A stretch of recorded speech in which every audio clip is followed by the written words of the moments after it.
Bonjour, donc voici le petit texte que je vous propose aujourd'hui. N'hésitez pas à appuyer sur pause le temps de votre méditation et ensuite vous pouvez poursuivre si vous le souhaitez la lecture de la vidéo pour écouter ce que ce texte m'a inspiré à moi. Mais vraiment, ce n'est pas une obligation, sentez-vous absolument libre. Le plus important, c'est vraiment ce que le texte vous dit à vous.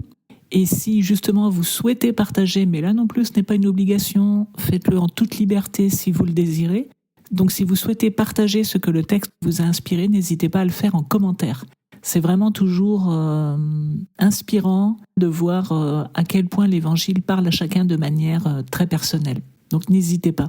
Bonne méditation. Alors en ce qui me concerne, il y a deux choses qui retiennent mon attention.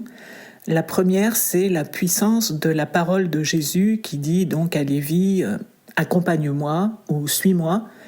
Et immédiatement, donc, Lévi abandonne tout, laisse tout, se lève et part à la suite de Jésus. Et souvent, on insiste sur la promptitude de Lévi à obéir à la parole de Dieu. Moi, je pense qu'en fait, il y a une puissance de la parole de Dieu qui vient rejoindre une aspiration profonde. Et que c'est pour ça que quelque part on ne peut pas résister parce que c'est exactement ce à quoi on aspirait. Donc je pense profondément que Lévi aspirait vraiment à quitter ce métier, à quitter sa vie, à trouver un nouveau sens à sa vie, etc. Bref, qu'il y avait une aspiration très profonde en lui à du changement. Et cette aspiration profonde a été reconnue dans cette parole de Jésus qui, d'abord, l'a remarqué, d'abord s'est intéressé à lui. Peut-être qu'il y avait aussi chez Lévi cette aspiration profonde à être reconnu par quelqu'un, à exister enfin pour quelqu'un. Et donc, je crois vraiment que Jésus, voyant le cœur de Lévi, a posé la parole exacte, précise, dont Lévi avait besoin à ce moment-là et qui allait enfin donner un sens à sa vie. Et donc je pense que c'est ce qui se passe en fait quand la parole de Dieu rejoint une aspiration profonde, elle a une puissance extraordinaire. Et cette aspiration profonde, seul Dieu la connaît. Seul Dieu connaît notre cœur et est capable à un moment précis, qui sera de toute façon le meilleur pour nous, à un moment précis de poser une parole qui va pouvoir transformer notre vie. C'est pas juste une succession de mots. Je crois que c'est vraiment ça, en fait, le pouvoir de la parole de Dieu, et c'est en cela qu'elle a un pouvoir inégalé. C'est vraiment de répondre au meilleur moment à l'aspiration la plus profonde qui nous habite. Et il n'y a que cette parole-là, il n'y a que Dieu, en fait, qui connaît nos aspirations profondes, et donc il n'y a que sa parole à lui qui peut avoir cet effet-là et transformer nos vies. Ça, j'en suis mais absolument convaincue, parce que quelque part, c'est aussi ce que j'ai vécu. La deuxième chose qu'il est important de se souvenir, c'est dans le verset 31, et je le prends dans la traduction de Frédéric Boyer, versets 31 et 32.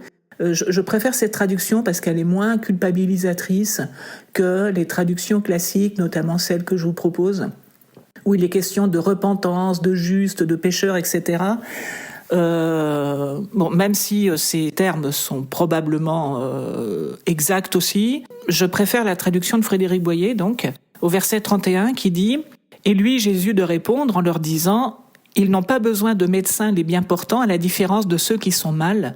Non, je ne suis pas venu appeler au changement ceux qui sont droits, mais perdus. » Et j'aime bien cette idée de droiture d'un côté, de perdu, c'est-à-dire qu'on a un peu perdu le sens de notre vie, de l'autre.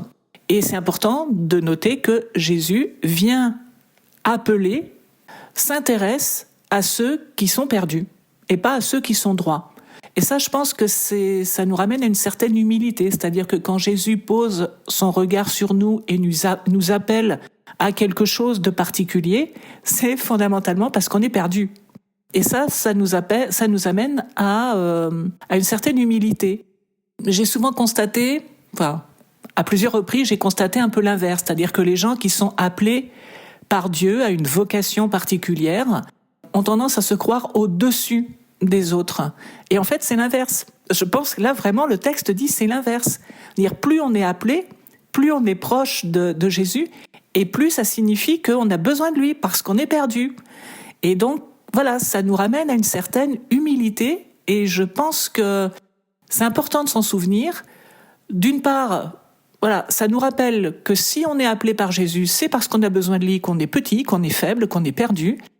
Et deuxième point, ceux qui ne sont pas appelés par Jésus, c'est peut-être qu'ils n'en ont pas besoin et que voilà, Dieu les sauve d'une autre manière, on ne sait pas trop. En tout cas, ne pas juger, ça c'est un comportement qu'on retrouve assez souvent, ne pas juger ceux qui sont loin de la foi, parce que peut-être que s'ils ne sont pas appelés, c'est parce qu'ils n'en ont pas besoin. Je ne sais pas. En tout cas, voilà, vraiment méditer ce verset-là, je ne suis pas venu appeler au changement ceux qui sont droits mais perdus. Ils n'ont pas besoin de médecins, les bien portants, à la différence de ceux qui sont mal. Donc voilà, reconnaître simplement que si on est appelé par Jésus, c'est qu'à la base on est mal et qu'on a besoin de lui. Et ça, déjà, je trouve que ça remettrait beaucoup d'humilité dans toutes les religions, et je crois que ça ferait pas de mal, en fait. Mais c'est peut-être, c'est mon avis personnel.